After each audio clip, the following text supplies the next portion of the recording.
Australia में military operation और अभ्यास के दौरान सैनिकों के शराब पीने पर पाबंदी लगा दी गई। वहां की सरकार ने यह फैसला 2020 में हुई 23 घटनाओं को देखते हुए लिया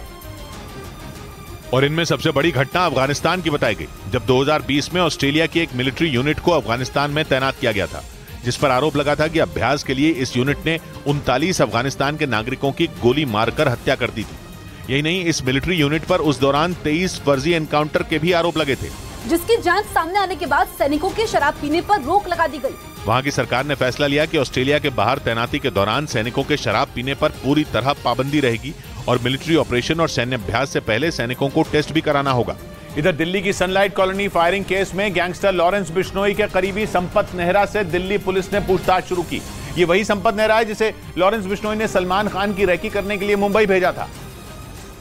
क्योंकि कुछ रोज पहले एनआईए के सूत्रों ने दावा किया था कि लॉरेंस बिश्नोई की हिटलिस्ट में सलमान खान पहले नंबर पर हैं। साजिश को अंजाम देने के लिए उसने अपने करीबी संपत नेहरा को रेकी के लिए मुंबई भी भेजा था और अब उसी संपत नेहरा से 23 अप्रैल को दिल्ली की सनलाइट कॉलोनी में हुई फायरिंग केस में दिल्ली पुलिस पूछताछ कर रही है। पूछताछ के लिए उसे पंजाब की बठिंडा जेल से दिल्ली लाया गया और पुलिस सूत्रों का दावा है कि इस केस में दिल्ली पुलिस ने राजस्थान से 3 नाबालिग लड़कों को पकड़ा है, जिन्होंने लॉरेंस के भाई अनमोल बिश्नोई के कहने पर सनलाइट इलाके में कारोबारी के घर पर गोलियां चलाने की बात कबूली है। उधर अमेरिका की वायुसेना के एक अधिकारी ने यह कहकर पूरी दुनिया में सनसनी फैला दी कि एआई यानी आर्टिफिशियल इंटेलिजेंस से चलने वाले एक ड्रोन ने टेस्ट के दौरान उसे ऑपरेट कर रहे सैनिक की जान लेने की कोशिश की। हालांकि हंगामा खड़ा होने पर अमेरिका ने सफाई दी कि उसने ऐसा कोई टेस्ट नहीं किया,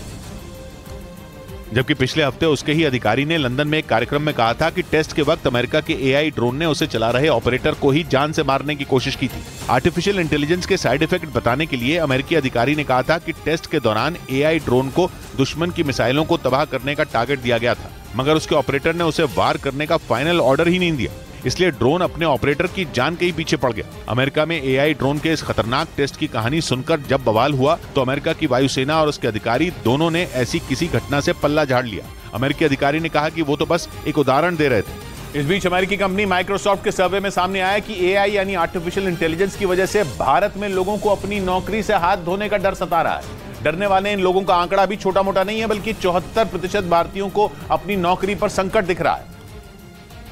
क्योंकि भारत में किए गए सर्वे में 3/4 से ज्यादा लोगों ने माना कि उन्हें डर है कि आर्टिफिशियल इंटेलिजेंस दफ्तर में उनकी जगह ले लेगी। माइक्रोसॉफ्ट के सर्वे में सामने आया कि 74% भारतीयों को डर है कि एआई यानी आर्टिफिशियल इंटेलिजेंस की वजह से उनकी नौकरी चली जाएगी। हालांकि 78% भारतीयों का यह भी मानना है कि मौजूदा समय में एआई के पास काम करने की सही क्षमता नहीं है। उधर उत्तर कोरिया की जासूसी सैटेलाइट पर अमेरिका भड़क गया। पश्चिमी मीडिया का दावा है कि अमेरिका ने संयुक्त राष्ट्र से जल्द बैठक बुलाने की मांग कर दी, क्योंकि ये कोई ऐसी वैसी सैटेलाइट नहीं थी, बल्कि इस सैटेलाइट में बैलिस्टिक मिसाइल का इंजन लगा था जो अंतरिक्ष में तहलका मचा सकती थी। पर ऐसा हो नहीं पाया क्योंकि किम की ये सैटेलाइट लॉन्च के कुछ समय बाद ही क्रैश हो गई। लेकिन किम जोंग उन फिर से इस सैटेलाइट को लॉन्च करने की तैयारी में है और इसी वजह से अमेरिका भड़का हुआ है और उसने उत्तर कोरिया पर बैलिस्टिक मिसाइल के इंजन की तकनीक को सैटेलाइट में इस्तेमाल करने का आरोप लगाया। साथ ही अमेरिका ने दावा किया कि इस सैटेलाइट का मकसद अमेरिका पर हमला करना है, इसलिए अमेरिका यूएन की बैठक बुलाना चाहता है ताकि उत्तर कोरिया पर कड़े प्रतिबंध लगाए जा सकें।